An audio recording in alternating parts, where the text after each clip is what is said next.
aqui em continuidade, então, à discussão dos assuntos relacionados à Semana Nacional da Família do ano de 2023. É um grande prazer estarmos aqui presentes junto com minha esposa e uns amigos que vocês vão já conhecer, casal ilustre, para discutir os assuntos ligados a essa semana, né? Que, como todos sabem, vai começar agora no próximo domingo, né? Com o Dia dos Pais, e vai do dia 13 até o dia 18. E aí a gente veio aqui, mais uma vez, né, conversarmos sobre assuntos ligados à questão do tema principal da nossa Semana Nacional da Família, né? Corações ardentes, pés a caminho. E tem tudo a ver com a questão da vocação. Todos nós sabemos que temos os nossos dons, temos as nossas vocações e queremos colocar a serviço de Deus, né? Então, para iniciar, eu me apresentando, meu nome é Herbert. O meu é Socorro. Nós somos aqui da Paróquia de Santo Afonso, da Pastoral Familiar, e também somos da Comissão Arquidiocesana da Pastoral Familiar, do setor Casos Especiais. E hoje, né, temos a grande honra, grande prazer, de conversarmos, discutirmos assuntos com um casal de muita estima, que muitos já conhecem, mas que vamos deixar eles se apresentarem para darmos início a nossa conversa, ao nosso bate-papo. Sejam bem-vindos, meus queridos amigos. Um bom serviço para todos nós, né? E, por favor, se apresentem aos nossos telespectadores. Boa noite a todos, ou então qualquer outro turno que esteja assistindo, uma tarde, um dia. Meu nome é Fabiano. Eu sou Bianca. Nós somos aqui da Paróquia de Santo Afonso e estamos aqui com o Herbert Socorro para podermos ter esse bate-papo bacana na Semana da Família. Agradecer a oportunidade, né, de estar aqui com vocês para conversar um pouquinho. Muito bem. Que bom, então, estar presente. A gente se sente muito lisonjeado. Nós sabemos que vocês têm toda uma história aqui dentro da nossa paróquia. E agora a gente vamos entrar diretamente no nosso assunto, mas antes, vamos invocar, né, o Espírito Santo para nós aqui fazer uma oração inicial, para que a gente possa, então, entrar diretamente no assunto. Nós temos uma oraçãozinha aqui, que está no livrinho esse que vocês podem adquirir, inclusive, na secretaria da igreja, tá? Que pode fazer essas reuniões aí com as famílias de vocês. E a gente pode seguir, então, com a nossa oração. Vamos lá. Subiremos a montanha, qual Jesus. Passaremos dia e noite em oração. Ouviremos o Senhor a nos chamar a uma nova estação vocacional. E o convite para com Ele hoje estar numa igreja, toda ela sinodal. Emaús é aqui onde arde o coração. Emaús é aqui onde os pés se moverão. Emaús é aqui com graça e oração. Desceremos da montanha com Jesus. Trilharemos o caminho de Emaús, à procura de irmãos crucificados, a uma nova estação vocacional. Aquecer os corações desconsolados numa igreja toda ela sinodal. Emaús é aqui onde arde o coração. Emaús é aqui onde os pés se moverão. Emaús é aqui com graça e oração. Abriremos nossos olhos em Jesus, quando Ele nos falar ao coração. Mesa pronta, pão partilhado e partido, por uma nova estação vocacional. Ele está e ficará ao nosso lado, numa igreja toda ela sinodal. Emaús é aqui onde arde o coração. Emaús é aqui onde os pés se moverão. Emaús é aqui com graça e oração. E seremos missionários, qual Jesus indo em busca destas novas gerações, com Maria, pelos campos e cidades, por uma nova estação vocacional. No Espírito formar comunidades, numa igreja toda ela sinodal. Emaús é aqui onde arde o coração. Emaús é aqui onde os pés se moverão. Emaús é aqui com graça e oração. Amém. Amém. Bem, amigos, então, hoje vamos discutir vamos conversar sobre um assunto muito interessante, ligado à questão da vocação, mas cujo tema é chamados a ser povo de Deus. A gente sabe que no Antigo Testamento, né, Deus convocou os seus filhos lá em Israel para formar o seu povo, né? Chamou Abraão, e aí tudo se iniciou. Passou todo aquele tempo, e Deus prometeu a Abraão que a geração dele será, né, A sua descendência incontáveis seria como as incontável. estrelas. Né? Então, e foi aí onde iniciou. E aí, vindo todo esse percurso, né, desde o tempo de Abraão, a igreja passou por tantas situações, por tantos povos, por tantas regiões, e chegamos aos dias atuais. Nos dias atuais, como é que vocês se sentem assim, esse chamado de ser povo de Deus, junto com a sua família? Bom, essa ideia de povo de Deus passa ao longo do tempo por algumas transformações. Mas hoje em dia, ser povo de Deus, uma família, é principalmente lembrar que essa família não está só no mundo. Ela está como que dentro de um mar, em contato com todas as outras famílias, né? E a cada vez que surge uma necessidade próximo desse núcleo, dessa família, se ela é um celeiro de vocações, ela passa a responder a essas necessidades que acontecem como quem responde a um chamado, como quem aceita uma vocação. Então, uma família é povo de Deus na medida em que faz a vontade de Deus, né? Como se fala no Evangelho segundo São Mateus, não é só quem diz Senhor, Senhor, que faz a vontade do Pai, mas quem põe em prática as suas palavras, os seus compromissos assumidos. Então, o Papa Francisco enfatiza muito isso quando fala da busca da santidade. Na passagem inicial aqui da Hora da Família, se falou muito sobre a vocação, como graça, a vocação como missão. E quando se fala em povo de Deus, é exatamente o seguinte aspecto: não adianta eu entender qual foi minha vocação, conseguir discernir o que é que era necessário. De que é que me adianta discernir, ou seja, de que é que me adianta ouvir o chamado, se eu não seguir esse chamado, se eu não colocar em prática? De que é que adianta uma família sentir o chamado de outra família que passa necessidade, por exemplo, e não colocar em prática a caridade, o amor ao próximo? Senão, você estará fazendo apenas o amor a si, o amor ao próprio núcleo familiar, que diante das dificuldades do mundo se fecharia para se proteger. Em palavra muito simples, farinha pouca, meu pirão primeiro. Se a Bíblia fosse escrita hoje, aqui no Nordeste ia ter isso escrito, né? Mas então, não adianta a família se fechar desse jeito, porque se ela se fecha, é exatamente o que aconteceu com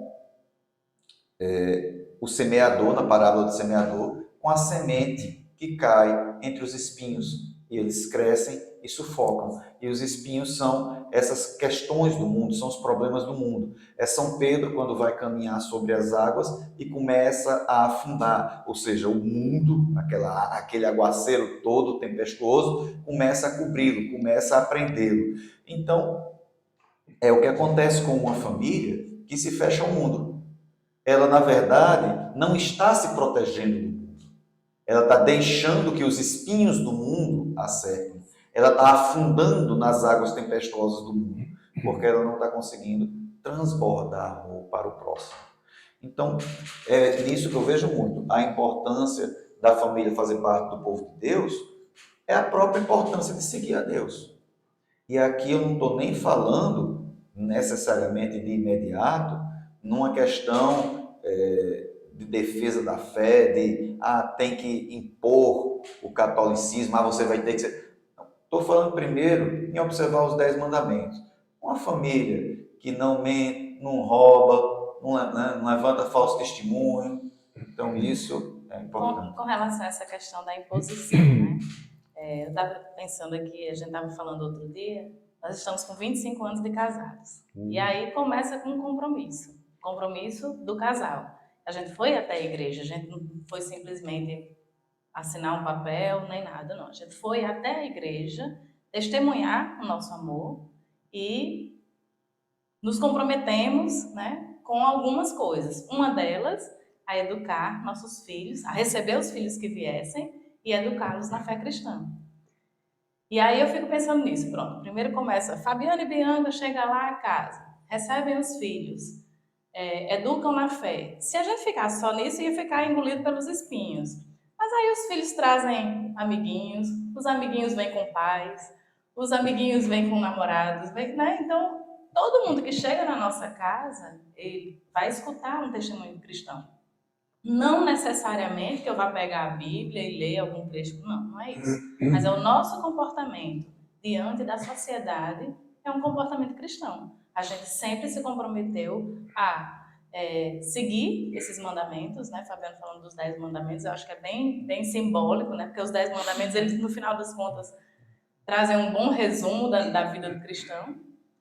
E diante desse testemunho de fé, né, de seguir a palavra de Deus, a gente vai conseguindo trazer outras pessoas, né?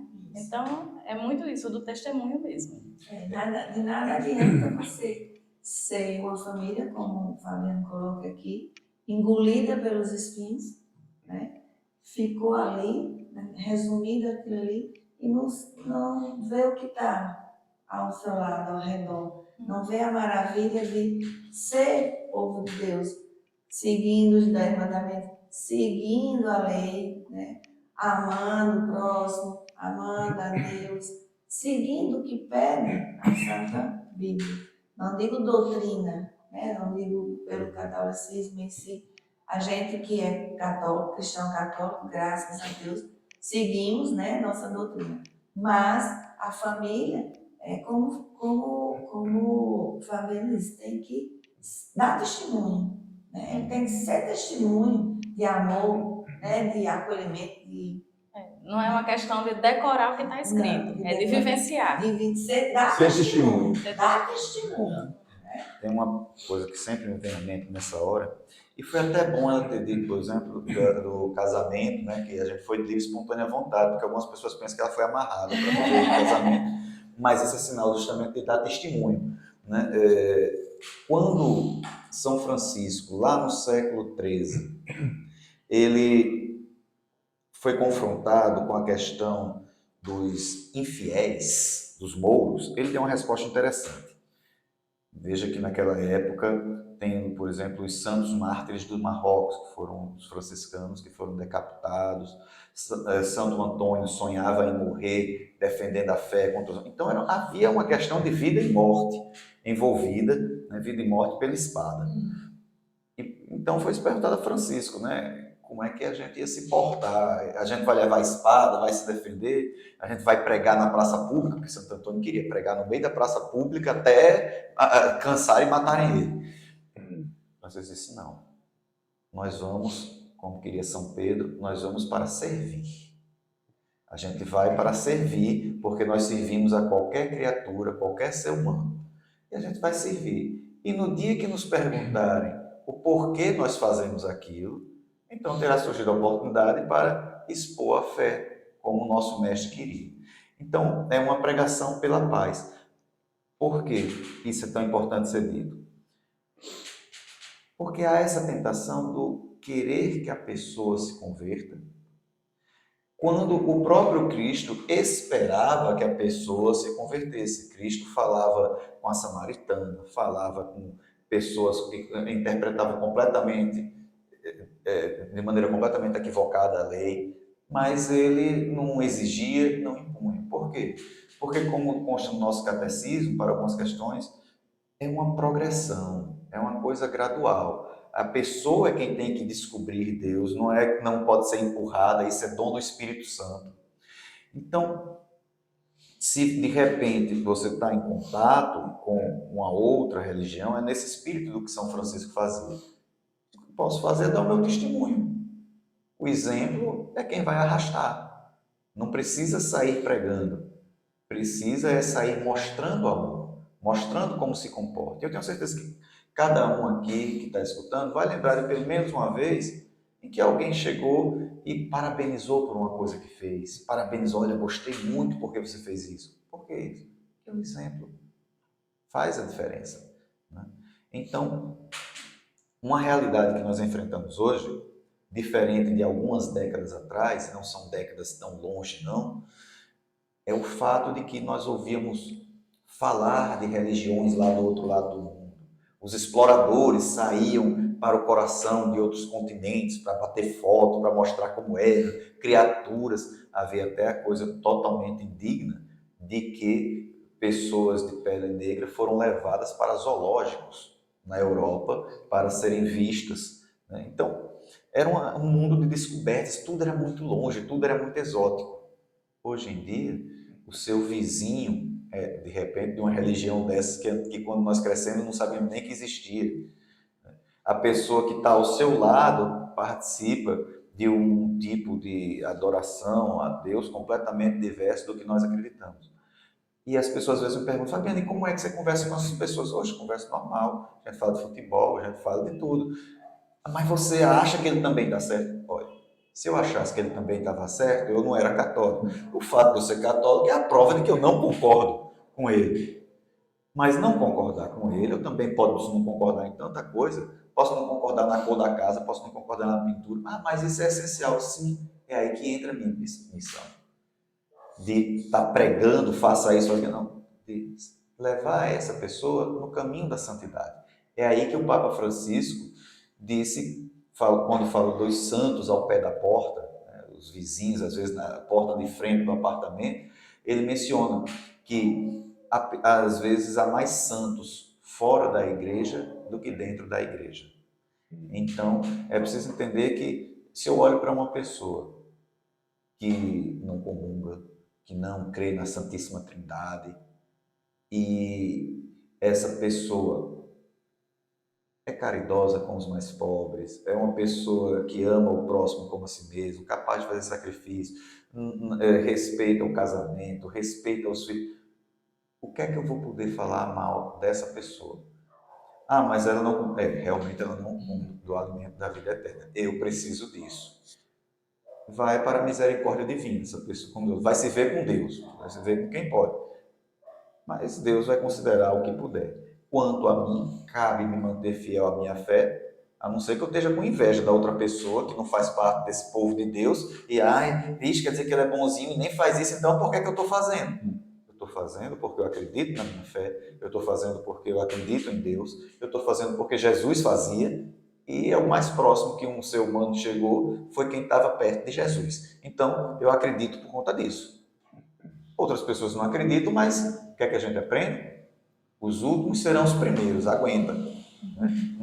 É o filho pródigo, né, que é fazendo tudo no mundo e volta abraçado pelo pai. E eu vou ficar ali, poxa, eu que vim para a missa, eu que comunguei, fiz primeira Eucaristia, fiz crisma, e esse caba vai para o céu.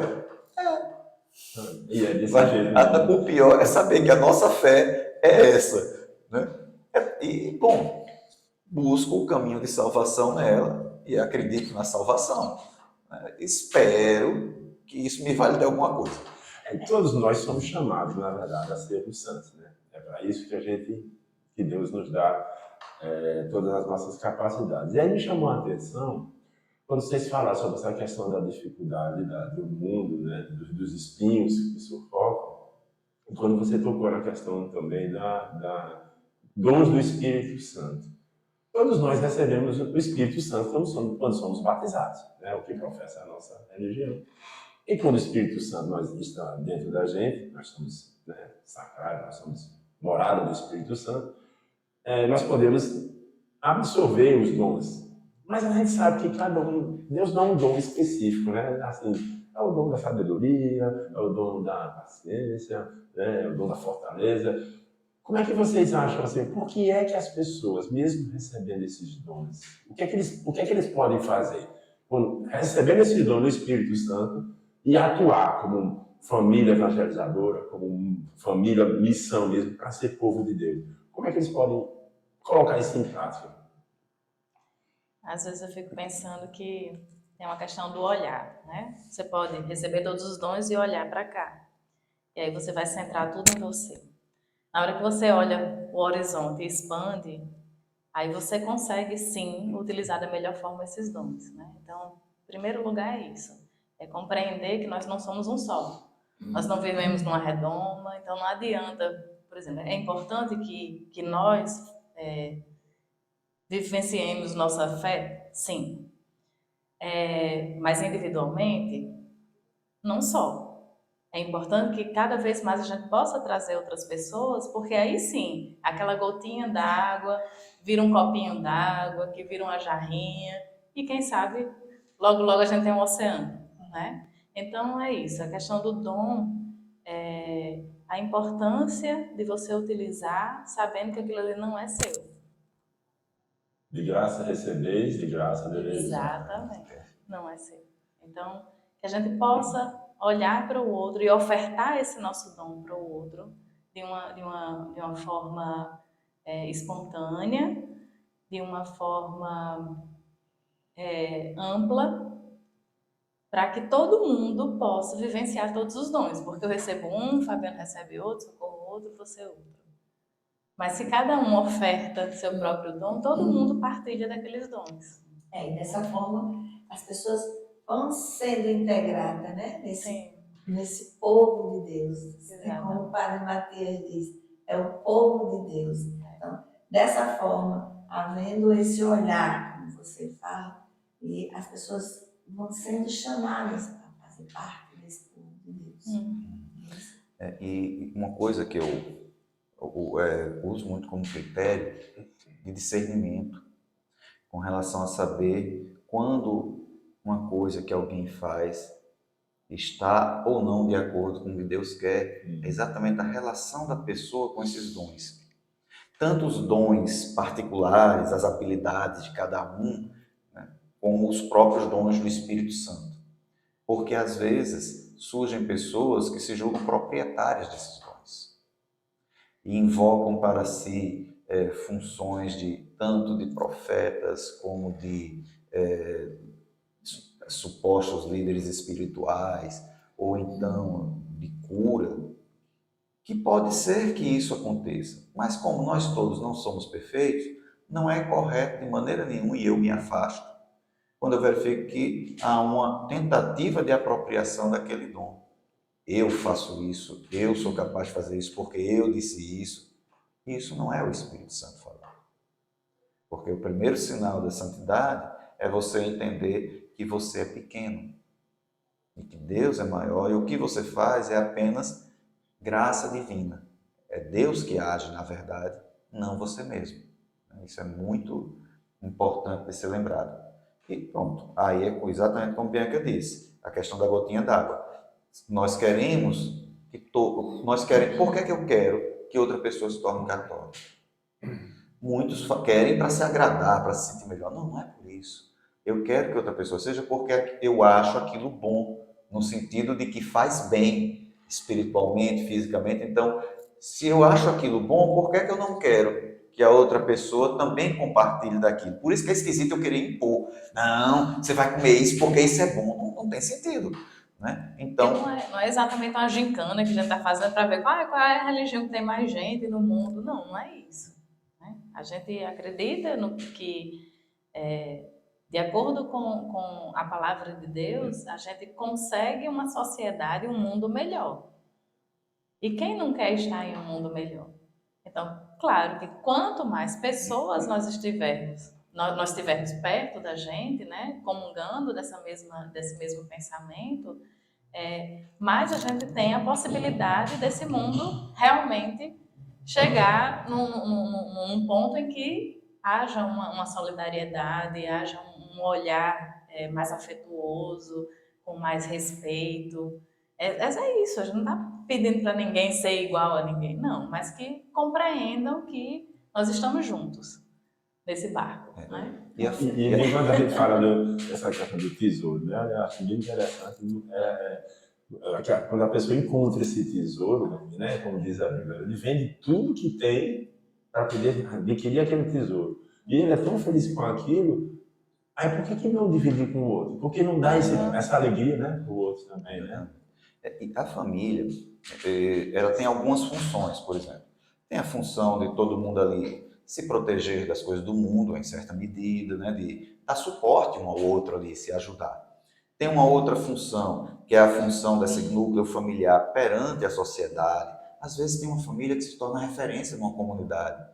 As pessoas que ajudam os animais, ou são as pessoas que distribuem alimentos, ou que têm uma certa liderança para organizar a comunidade e colocar as coisas para funcionar, né? Isso é justamente a prova de que a família tem uma função naquela comunidade, naquele grupo em que ela se insere. Como, por exemplo, nós que estamos aqui agora, vocês, eu, quem está assistindo, quem está por trás da gravação, né? Somos famílias, na verdade, que estamos nos unindo para realizar alguma coisa. Daí a ideia de pastorais, daí o mês das vocações, tratar da vocação para o sacerdócio, vocação para a vida religiosa, para a vida matrimonial. Então, a família vai ter essa função e tem outra função que é muito interessante, importante, que é uma função para desenvolver cada um dos membros, para cada um ser o que é de maneira mais profunda, para cada um germinar. Tem uma frase indiana que eu acho muito interessante, que o agricultor, ele não coloca a árvore dentro da semente, ele rega a semente para que ela desabroche e vire uma árvore.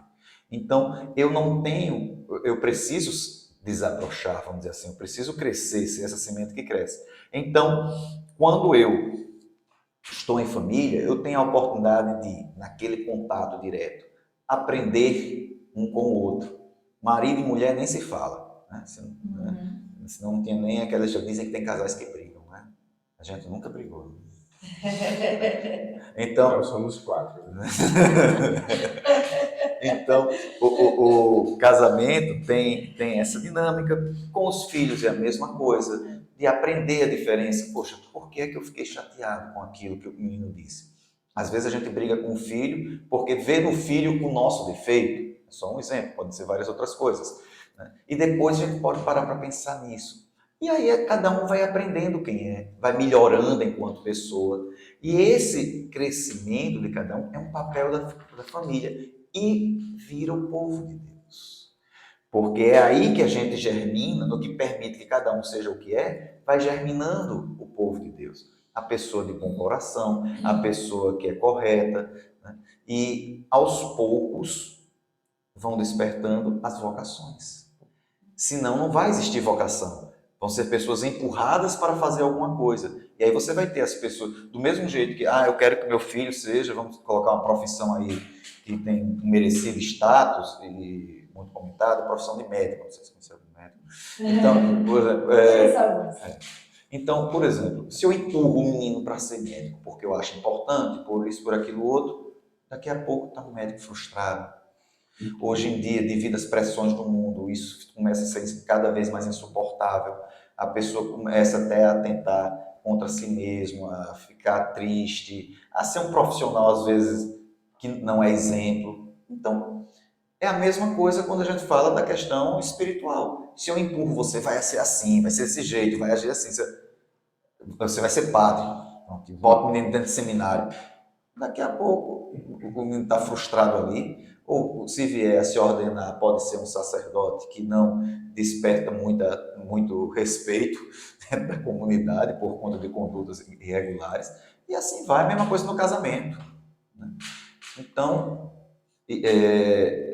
as vocações nascem desse espaço. A família precisa ter consciência que, do mesmo jeito que ela respeita uma profissão, também para a vida matrimonial, para a vida de solteiro, de religioso, é ali que ela tem que discernir e respeitar, por exemplo, o chamado divino de uma criança que chega e diz: eu acho que vou ser padre. Aí chega de repente dá logo uma pisa para ele deixar de ser padre. Não, porque tem gente que não suporta essa ideia. Enquanto algumas famílias ficariam extremamente honradas, outras diriam logo para tirar esse negócio da cabeça, que não perder tempo. Então, é preciso dar espaço para essas vocações dentro da família. Se não está dentro da família, ele não vai ter em nenhum lugar do mundo. São discussões realmente bem amplas, né, que a gente tem como seguir aí, seriam oportunidades para muitas outros encontros e discussões, né? Para a gente completar agora, para resumir, para as pessoas que estão nos ouvindo poder entender, quais são os passos, vamos dizer assim, uma sequência. Que passos a gente poderia seguir para se tornar realmente um povo de Deus? Na sua opinião. Pensando aqui até nesse exemplo que o Fabiano falou, da questão da semente e tudo mais, né? Eu fico pensando assim, que enquanto o casal que estava indo lá, né, para o sacramento do matrimônio. Então a gente chega a pequenas árvores, pequenos arbustos, né? E logo ali a gente já recebe algumas orientações, né? Aquele compromisso que a gente firma diante da comunidade já traz um passo a passo, né? Da convivência, do respeito, de estar, de ser apoio, de ser presença na saúde e na doença, de receber os filhos e tudo mais. Então, eu acho que ali é mais ou menos como se fosse uma primeira poda para que aquele casal pudesse conviver junto. E aí, daí vem as sementinhas. E a sementinha, se a gente deixa lá só na terra, ela não vai, né, ter os contornos necessários. Então, a gente vai lá, rega, poda um pouquinho ali, poda um pouquinho aqui. Como? Tenho raiva de tudo. Calma, você tem raiva de quê? Por quê? O que é que está acontecendo? E se você começar a trocar essa raiva pelo amor, pelo cuidado, está faltando isso para você? Você pode, do jeito que você recebeu, você entregar para o outro? Então, a gente vai também direcionando essa nossa sementinha, né? As nossas, no caso, são várias. Então, as nossas sementinhas, para que aquele jardim fique bonito. Mas aí também não adianta o jardim da gente estar bonito e o jardim do lado tá meio capenga, né? Ele não traz uma paisagem agradável. E aí a gente vai fornecendo nossos dons, que são os frutos, né? E aí oferece uma manga, oferece um caju, faz um suquinho, faz uma torta, faz alguma coisa assim e vai chamando aquelas pessoas ali. Então é muito isso, é do vivenciar o que foi direcionado para a gente e está tudo aqui, né? A palavra de Deus, a Bíblia é um instrumento perfeito para a gente encontrar esse caminho que você estava falando, né? Como chegar ao mundo cristão que a gente tanto sonha. Então é seguir isso aí, né? Então, gostou da nossa conversa? Perdemos muito, não foi? Eu estou sem palavras. Eu já sabia que esse encontro ia ser, esse momento aqui ia ser de muita instrução, de muita fatos históricos, né? Porque essas duas pessoas aqui são dois ungidos, né? E tem uma família bonita, uma história de igreja bonita, de vivência, de amor, de pai, de ser mãe, e que admirável. Então eu já sabia que ia ser maravilhoso. A gente queria agradecer demais a presença de vocês, assim, e desejar a vocês que o caminho de vocês continue assim, com muitas realizações, com muitas bênçãos, com muitas sementes e frutos, né? Que é isso que a gente deseja para vocês. E a gente pode encerrar com uma oração final. Vai ter aqui no nosso livrinho uma oração que a gente pode rezar todas as vezes que terminar as reuniões. Nós temos essa oração final que a gente pode fazer. E aproveitando mais uma vez, adquiram o livrinho, né, A Hora da Família, para ser feito semana que vem, né, nessa semana que começa, essa semana tão importante, semana que a gente faz alusão, a Igreja Católica faz a alusão à Semana Nacional da Família. Adquirem e façam esses encontros durante essa semana com os, nem que seja a mãe e o pai, ou então a mãe e o filho, que o pai não esteja presente, mas que façam esses encontros durante esta semana. Vocês só terão a ganhar. Vamos lá. Senhor Jesus, enviado do Pai e ungido do Espírito Santo, que fazeis os corações arderem e os pés se colocarem a caminho, Ajudai-nos a discernir a graça do vosso chamado e a urgência da missão. Continuai a encantar famílias, crianças, adolescentes, jovens e adultos, para que sejam capazes de sonhar e se entregar com generosidade e vigor a serviço do Reino, em vossa Igreja e no mundo. Despertai as novas gerações para a vocação dos ministérios leigos, ao matrimônio, à vida consagrada e aos ministérios ordenados.